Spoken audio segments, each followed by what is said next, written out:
Halo guys, ketemu lagi kita. Jadi saudara itu adalah seorang yang cerdik. Cerdik di sini dia menggunakan kecerdikannya, menggunakan siasatnya atau akal bulusnya atau trik-triknya untuk bisa menyampaikan pesan dari adegan yang dia mau dengan cara-cara yang cerdik, bukan cara-cara yang sekedar cuma suruh orang nangis, suruh orang marah, bukan. Jadi banyak hal-hal yang harus dilakukan pada waktu nyutradarain, director plan-nya itu, konsepnya itu, dengan kecerdikan. Kecerdikan itu untuk mencapai gagasan dari adegan itu nyampe, bisa dinikmati penonton atau bisa menggugah emosi penonton. Jadi itulah, director itu harus cerdik. Jadi bukan sekedar yo action, wah kurang, no. Jadi ada banyak hal dari kalau kita nyutradarain film itu, kita harus gunain metode penyampaian yang penonton bisa kita tertipu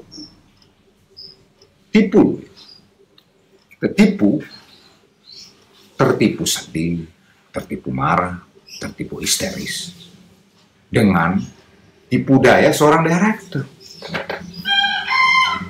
Jadi sorry nih, jadi sutradara itu bukan sekedar action cut, wah kurang sedih, wah.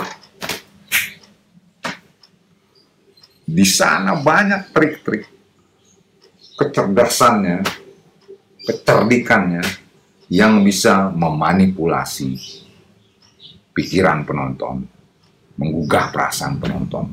Jadi penonton tertipu untuk merasakan histeris, emosi, marah, sedih, gembira. Itulah director. Untuk bisa sampai ke sana itu dia melakukan metode-metode dari yang namanya teknis penyutradaraan, teknis film. Dari yang makanya dari awal dari sel saya ada yang namanya gerak kamera, ya kan, blocking, atau bahkan jadi saya pernah, ini juga kalau saya ini terilhami dari, saya lupa filmnya film apa, jadi ada film sutradara kondang dari luar negeri, nggak perlu saya sebutin namanya, dia bikin film. Jadi ada satu adegan yang dilakukan sungguhan, bukan main-main. Itulah nyutradarain itu, saya bilang ada trik-trik. Benar, itu sebuah adegan dan itu adalah adegan bohong itu. Tapi film itu adalah punya realitas sendiri, realitas dalam arti kata itu sungguhan hal-hal yang kita buat dalam film itu bukan bohongan. Film itu punya realitasnya sendiri yang berbeda dari realitas kehidupan nyata. Jadi memang bohongan, tapi sebenarnya ya beneran juga gitu. Susah saya ngomong itu. Contoh misalnya, ini saya terilhami, saya ingat saya pernah baca ceritanya di mana gitu ya kan, dari review syutingnya. Nah, ini salah satu saya bilang cara, metode atau kecerdikan atau tipu daya sutradara untuk melakukan supaya adegannya nyampe. Jadi dia manggil aktornya, bro sini bro, nanti lu tampar cewek lawan main lu itu ya, tampar beneran gitu. Aktornya kan bingung, beneran bro, gue minta lu beneran, gue yang tanggung jawab, kata sutradaranya. Nah, si pemain ceweknya itu nggak dibilangin bahwa dia pengen ditampar beneran gitu sama sutradaranya. Jadi pada waktu action tiba-tiba pemain cowoknya nampar, wah beneran. Itu yang mau diambil dari adalah refleks dari adegan itu agar supaya sampai. Itu maksudnya salah satu trik atau tipu daya. Saya juga terilhami. Saya pernah meminta adegan nampar beneran. Kalau ini dua-duanya saya bilangin, karena adegan ini yang nampar adalah cewek. Jadi saya minta sama aktornya, Ji, sorry nih, lu kan cowok, makanya ditampal Novi Ardana cewek, apa ya beneran ya? Mukanya agak gimana? Ya, ada dong. Dan boleh dicek adegannya di film saya, Jatuh Cinta Lagi. Itu yang ketika Novi Ardana menampar Adjie Pangestu. Itu kalau bohongan guys, nggak bisa begitu jadinya. Pasti moodnya nggak nyampe. Jadi memang ada beberapa trik-trik dari sutradara atau tipu daya sutradara yang harus dilakukan waktu dia membuat film atau menyutradarai film. Semuanya adalah politik, akal bulus untuk supaya adegannya benar-benar adegan yang dimau atau pesan yang akan disampaikan benar-benar sampai. Satu lagi saya pernah, jadi saya sebutin namanya, seorang pemain saya panggil, pemain utama laki-lakinya, aktornya, saya panggil dia, bro, nanti lu cium dia beneran bro. Oh bang, gue yang tanggung jawab. Pokoknya gue minta lu pas adegan itu cium dia beneran. Serius nih bang? Iya, gue yang tanggung jawab. Dia juga senang banget untuk melakukan itu. Dan pemain perempuannya itu mereka, pemain bintang utama perempuannya kasih tahu. Jadi pada waktu action, pemain ceweknya itu dicium beneran sama pemain laki-lakinya. Itu yang terjadi. Pemain ceweknya kan kaget, uang paku.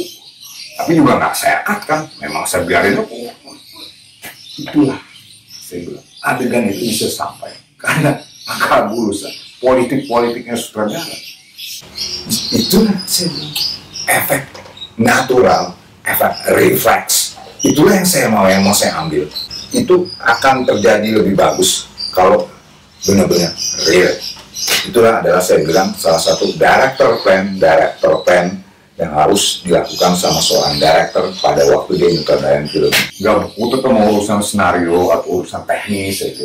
Ada yang sifatnya juga naluri, intuisi. Jadi ada politik kecerdikan dari seorang director menggunakan metode-metode supaya adegannya bisa benar-benar menyentuh, menggugah atau menipu daya pikiran penonton guys. Begitu jadi seorang director kalau saya bilang. Itu adalah termasuk dari director cut, director plan, atau entah apa namanya lah. Jadi director itu harus smart, cerdik, seperti kancil. Gitu. Banyak akalnya, banyak tipu dayanya. Director itu adalah perlu bakat, bukan spesial yang khusus. Gitu.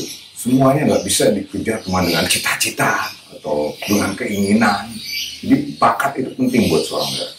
Jadi untuk menjadi sutradara itu susah guys buat saya. Nggak segampang itu. Bukan sekedar action.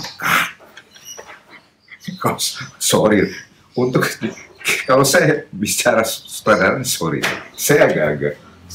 Karena saya banyak ketidakpuasan dengan banyakan yang terjadi di sini lah gitu ya kan. Jadi jarang banget masih seorang director kan di filmnya itu bisa memuaskan saya. Ya ada apa, tapi masih jarang banget. Begitu. Karena saya percaya menjadi seorang director, being a filmmaker itu bukan cuma sekedar ingin menjadi, pengen jadi, being, bukan sekedar itu guys. Jadi menjadi seorang sutradara film, being a filmmaker, karena itu adalah sebuah gift, bakat atau pemberian dari Yang Kuasa. Sorry kalau saya percaya itu.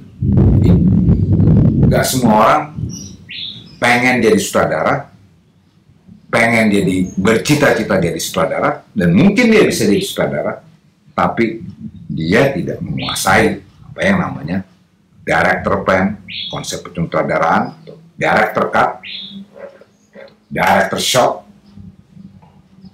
untuk menyutradarai film. Saya percaya begitu.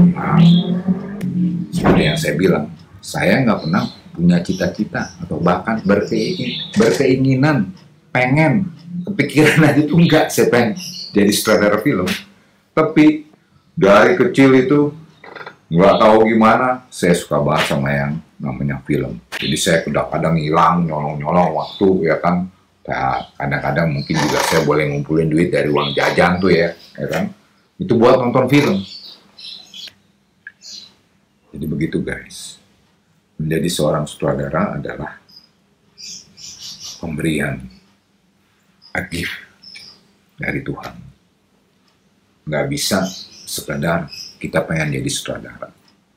Kalau saya percaya itu. Makanya nggak jarang, saya sering lihat beberapa kali, beberapa orang atau saya ada juga yang teman saya, ya dia bilang dia, oh gue juga bisa nih sutradarain gitu.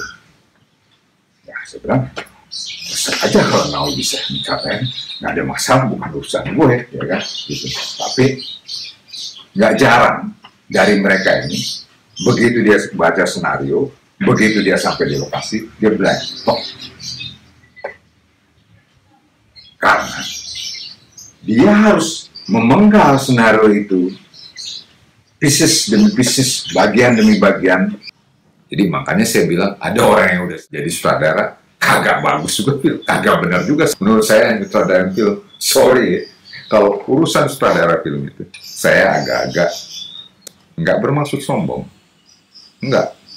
Tapi kalau urusan sutradara film atau being a film director atau menjadi seorang sutradara film atau nyutradara film itu enggak bukan main-main. Ya kalau saya bilang memang film Indonesia itu masih banyak katro jelek-jelek, maaf. Satu lagi yang kita agak sulit menerjemahkan director plan, konsep penyutradaraan, director cut dari seorang sutradara adalah bahkan ketika kita sutradara bahkan udah bikin secara matang konsep directingnya dari mulai gerak kamera, buatin pemain, ya kan, lightingnya, artistic lightingnya, itu kan kita udah tulis nih dengan matang semuanya satu shot by shot gitu. Lebih baik lagi dibuat storyboardnya kalau memang kita sebagai director dapat kesempatan untuk membuat storyboardnya, itu lebih baik. Setahu saya di Indonesia itu jarang yang namanya bikin film itu dengan dibuat di storyboardnya. Kalau buat saya selama ini saya akalin dengan director shot. Kita tulis konsep-konsep penyutradaraannya. Ya. Itu tadi yang saya bilang. Teknis apa yang dibutuhkan untuk menyampaikan adegan ini, macam-macam. Jadi di situ director harus menulis kalau buat saya. Director shotnya satu persatu dari setiap shot yang akan dia buat menjadi satu scene sebuah adegan. Dan pecah di beberapa shot bikin tuh misalnya dari awal shot awal sunset, kamera ke down bergerak, ya kan, situ terlihat tokoh sedang menikmati sunset dengan lari di sore hari. Saya begitu kan. Kato shot 2, ya kan, MS. Dia bersama anjingnya sedang berlari di pinggiran pantai, ya kan, trekking. Itu adalah director plan, itu adalah director cuts atau director shot yang harus dibuat oleh seorang director pada waktu dia setelah selesai bisa membaca skenario dengan baik dan benar. Tapi kalau setahu saya di Indonesia ini, kita bicara di Indonesia nih guys, di Indonesia itu agak susah sebenarnya seorang director untuk menerapkan sebuah director plan atau director shot. Itu Indonesia, kelemahan Indonesia setahu saya. Kenapa? Ya kan? Karena ini kita udah bikin nih guys, udah sering banget. Saya tuh sering banget. Udah dengan matang nih kita konsepin ya kan, bikin director shot, director plan atau storyboard entah apa lagi. Director udah ngelotok nih kepala dari setiap adegannya untuk jadi scene-scene yang bagus di film atau di visualnya. Bayangan kita, wah adegannya sunset di pantai. Tiba-tiba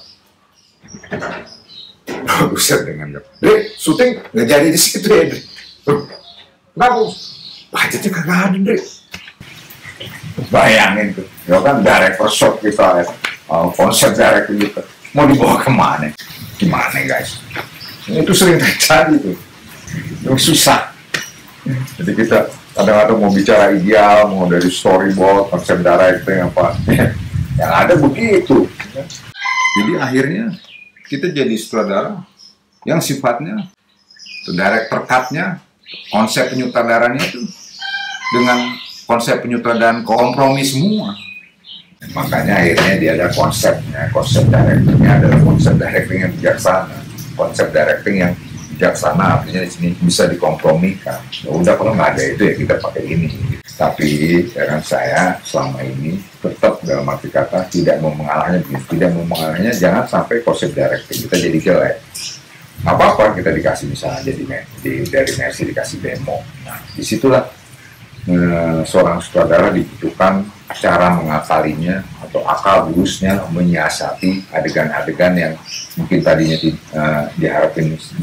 diharapin sempurna 100%, ini bisa cuma dia capai dengan 75%. Nggak ada masalah kan? Disitulah kepiawaian sutradara dituntut untuk director cut bisa dikompromikan dengan keadaan yang terus bisa aja berubah setiap saat. Dengan komprominya itu tidak menjadikan konsepnya atau director shot-nya atau director cut-nya jadi jelek banget gitu. Ya, akhirnya kita dengan istilahnya udah kompromi ini, udah kepepet gini, gue tetap harus bisa bikin bagus adegan. Begitu sih kalau saya dulu. Saya juga nggak mau ngalahin. Oke, mau gimana? Tapi director plan-nya harus tetap kita usahain tetap bagus. Semoga apa yang saya share ini bisa bermanfaat buat kalian, buat saya, buat kita semuanya. Semoga kita semua selalu sehat dan dalam lindungan Tuhan. Amin.